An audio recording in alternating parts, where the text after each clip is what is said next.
Mga kababayan, meron tayong sariwang balita. Ito, magugulat kayo ngayon.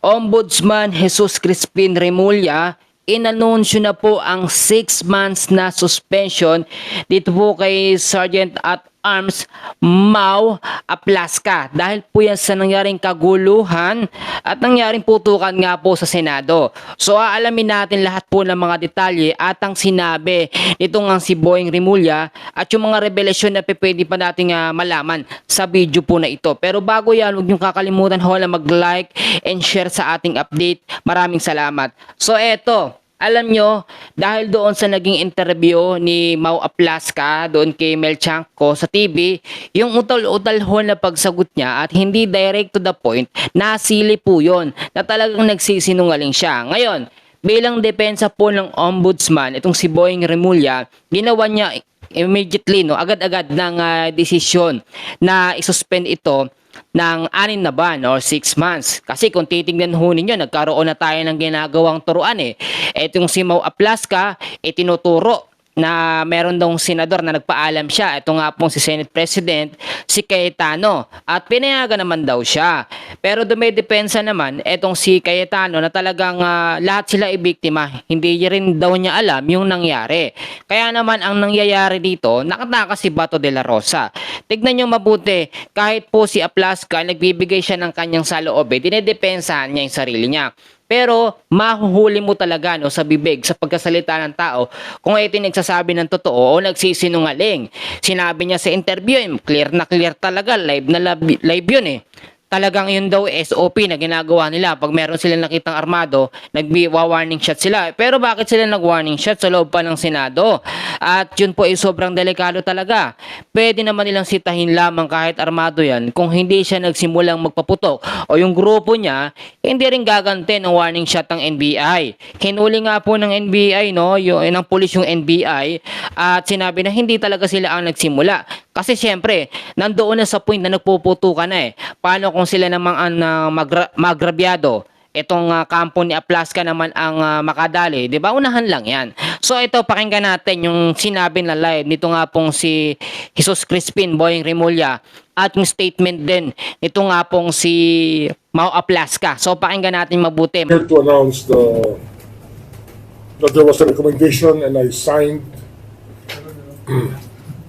for a 6-month preventive suspension of the Sergeant at Arms of Acting Sergeant at Arms of the Senate, Mau Aplasca, for what happened the other night, and it's just it's a preventive suspension meant to make things easier for us to get to the bottom of things.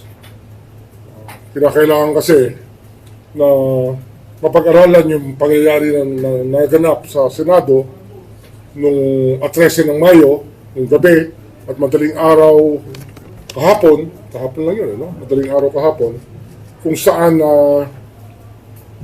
nagkaputukan at tila tumakas sa protective custody ng Senado si Senator Bato de la Rosa na mayroong warrant of arrest galing sa ICC.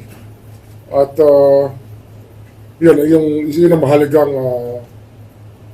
balita na inaanunsyo ko ngayon sa inyong lahat sapagkat kinakailangan kumilos tayo sa bagay na ito.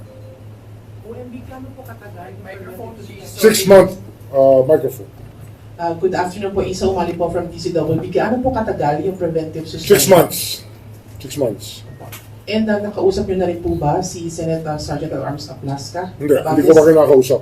At pero pinadala ko na ang order sa Senado para matanggap nila kagad sapagkat ang usapang ito ay napakaseryosong usapan.